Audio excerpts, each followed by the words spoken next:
Hola, hola, muy buenos días y muy buenas tardes a todos. Bienvenidos un día más a vuestro canal de Aprender Español. أهلا بكم، مرحبا بكم في درس جديد على قناتكم لتعلم الإسبانية. درسنا لهذا اليوم سيكون عن مجموعة من الأفعال في زمن الماضي لكي نتحدث بكل طلاقة. فأنتم الآن تشاهدون الجزء التاسع من هذه السلسلة، ولنبدأ على بركة الله. إذا أردت أن أقول خرجت في الماضي أقول salí. وإذا أردت أن أقول أنه هو خرج فأقول salió. Yo salí. Él, ella salió. Él, ella salió. بالإسبانية كيف أقول خرجت مسرعا أو خرجت مسرعة؟ نقول salí rápido o salí corriendo. Salí rápido, salí corriendo. وكيف أقول خرجت أو مسرعا أو مسرعة من أجل الذهاب إلى العمل؟ خرجت مسرعا أو مسرعة من أجل الذهاب إلى العمل. مهلة للتفكير. إذن خرجت مسرعا أو مسرعة من أجل الذهاب إلى الطبيب، إلى العمل. Perfecto. Salí corriendo o salí rápido. ¿Para qué? Para ir al trabajo. Salí corriendo para ir al trabajo. وكيف نقول ابنتي أو صديقي أو lo que sea، أي ضمير شئت استعمل.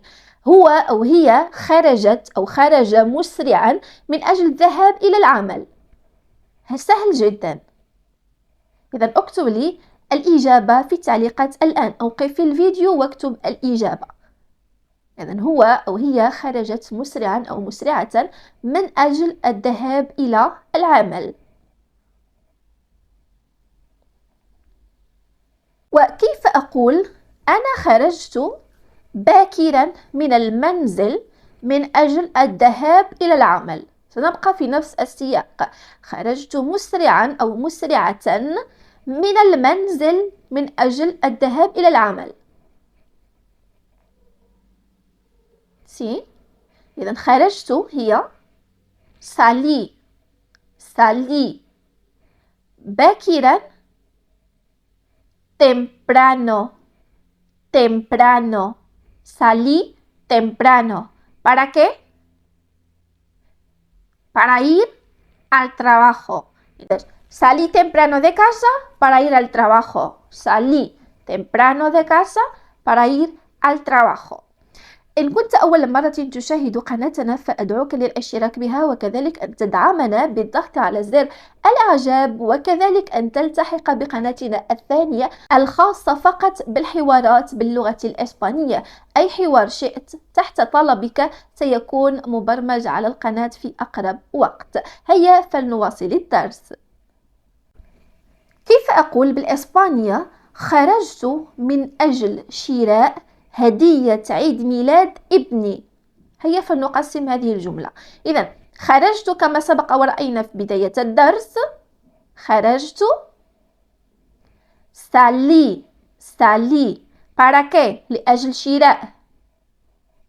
Para comprar. ¿Comprar qué? El regalo. ¿Para quién? Perfecto. Para el cumpleaños de mi hijo. Para el cumpleaños de mi hijo.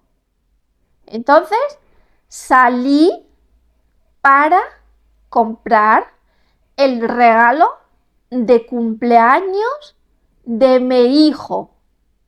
Salí para comprar el regalo de cumpleaños de mi hijo. Por ejemplo, ¿cómo se dice en español?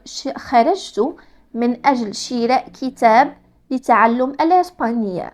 خرجت من أجل شراء كتاب لتعلم الإسبانية. بالمناسبة فهذا يكون كتابي الخاص بتعلم الإسبانية. هذا الكتاب من إنجازي أنا، خاص بالمستوى. هنا لدينا الأ1 والأ2. هذا الكتاب يتضمن مجموعة من الجمل، مجموعة من المفردات، مجموعة من الحوارات. هذا الكتاب بصفة عامة يحتوي على 4 دروس، كل درس فيه 4 أقسام. فلمن يود شراء هذا الكتاب يتواصل معي على الرقم الذي سيجده أسفل هذا الدرس. لكي تكونوا على علم بأن الكتاب ليس مطبوع. الكتاب أنا طبعته لكي أشرح لكم محتوى هذا الكتاب، أما الكتاب فيصلكم بصيغة PDF على الحاسوب أو على التابلت أو على الحاسوب أو على الهاتف عفوا. هنا يصلكم الكتاب بشكل إلكتروني على شكل PDF، ليس مطبوع. فرجاء لمزيد من المعلومات المرجو التواصل معي على رقم القناة الذي سأتركه لكم أسفل هذا الفيديو. إذا قلنا خرجت هو سالي. لأبحث هي salí para buscar. Salí para buscar ¿qué? Un libro. ¿Para qué? Para aprender español. Salí a buscar un libro para aprender español. ¿Por qué saliste? Perfecto. Salí a buscar un libro para aprender español.